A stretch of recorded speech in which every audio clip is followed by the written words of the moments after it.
పరిధిలో ఉన్న తన సొంత భూమి విషయంలో పోలీసులు జోక్యం చేసుకుని తనను మానసిక శోభకు గురి చేయడంతో పాటు క్రిమినల్ కేసులు బనాయిస్తున్నారని గిరిజన సంఘ నాయకులు కె వెంకటేశ్వర్లు ఆరోపించారు. సోమవారం ఎస్పీ కార్యాలయంలో జరిగే గ్రీవెన్స్ లో పోలీసులు తన పట్ల వ్యవహరిస్తున్న తీరుపై ఎస్పీకి ఫిర్యాదు చేశారు. అనంతరం గ్రీవెన్స్ వద్ద కలిసిన మీడియాతో తాను మాట్లాడుతూ తాను ఆ భూమి ఎప్పుడు కొన్న తర్వాత కొంతమంది వ్యక్తులు తనను ఇబ్బంది పెట్టిన విషయంతో పాటు ఇబ్బంది పెడుతున్న వ్యక్తులకు పోలీసుల మద్దతు పలుకుతున్న వివరాలను క్షుణ్ణంగా వివరించారు. ఈ రోజు నేను పత్రిక ముందు రావడానికి కారణం నా పేరు పచ్చంగడేశ్వర్లు. నేను 2010లో సంగడగుంట ఏరియాలో 4 ఎకరాల 20 సెంట్లు భూమి కొనుగోలు చేశాను. తర్వాత ధర్మేలో నేను ఆ భూమిని సాగు చేసుకుంటూ ఉండగా నేను కరోనా సమయంలో కొన్ని ఇబ్బందులు అయ్యి నా పిల్లగాడు చనిపోవడం, నా కరోనా రావడం వల్ల నేను నా పొలం దగ్గరికి వెళ్ళకపోయాను.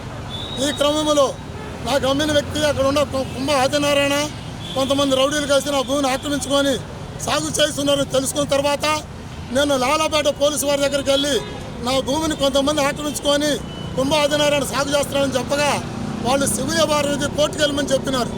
నేను అంతటా కోర్టుకు వెళ్ళి వాళ్ళందరూ మీద దావా వేశాను. జిల్లా 3వ అదనపు జిల్లా కోర్టు వారు విచారించి నాకు 2023 నాడు పర్మిట్ ఇంజక్షన్ డిగ్రీ ఇచ్చినారు. తర్వాత మళ్ళా ఇబ్బంది పెడుతున్నారు అని చెప్పి పోలీసు రక్షణ కావాలని చెప్పి మళ్ళీ నేను 3వ జిల్లా అదనపు జడ్జి గారికి మళ్ళీ యూపీ దాఖలు చేశాను. తర్వాత జిల్లా జడ్జి గారు నాకు పోలీసు రక్షణ కల్పించి సేమ్ చుట్టూరు ఫినిషింగ్ వేసుకోవడానికి జడ్జిమెంట్ ఇచ్చారు. ఆ జడ్జిమెంట్ తీసుకొని నేను లాలాపేట పోలీసు సిఐ గారి దగ్గరికి వెళ్ళి అయ్యా నాకు పోలీసు వారు రక్షణ కోర్టు వారు రక్షణ ఇచ్చారు, నాకు పోలీసు రక్షణ కల్పించండి, నా సేను కాపాడుకుంటానంటే ఇది చెల్లదు, కోర్టు ఇచ్చిన వారు చెల్లదు, నా పేరు రాసి శివప్రసాద్ అని నా పేరు రాసి తీసుకొస్తేనే నీకు రక్షణ కల్పిస్తా, లేకపోతే ఇవ్వనని చెప్పి వాదిస్తుండగా ఈరోజు కుంభ ఆదినారాయణ అని అనుచరులు రౌడీలు ఎవరో మొత్తానికి 10 మంది వచ్చారు. రాగానే శేఖర్ వాళ్ళందరూ చూసి వాళ్ళందరూ ముందు నా పడక నువ్వు పొలం ఎట్టుకున్నావు, ఎవరి దగ్గర కొన్నావు, నువ్వు విచారించి నువ్వు అక్రమాస్తులంతా విచారిస్తే నీ ఎంతో తేలుస్తా అని చెప్పి తిట్టగా నేను ఏమో సమాధానం చెప్పకుండా బయటకు వచ్చాను. నేను బయటకు రాగానే వాళ్ళు కూడా బయటకు వచ్చి నా చొక్కా పట్టుకొని ఒక అతను కత్తి తీసుకొని బెదిరించాడు.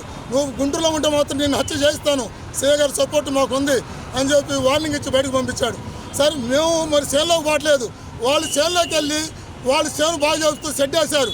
వాళ్ళకి ఏ విధంగా డాక్యుమెంట్స్ ఉంది, వాళ్ళ చేనులోకి వాళ్ళకి ఏ విధంగా హక్కు వచ్చిందని చెప్పి నేను ఈరోజు జిల్లా కలెక్టర్ గారిని ఎస్పీ గారికి నేను అర్జీ పెట్టాను.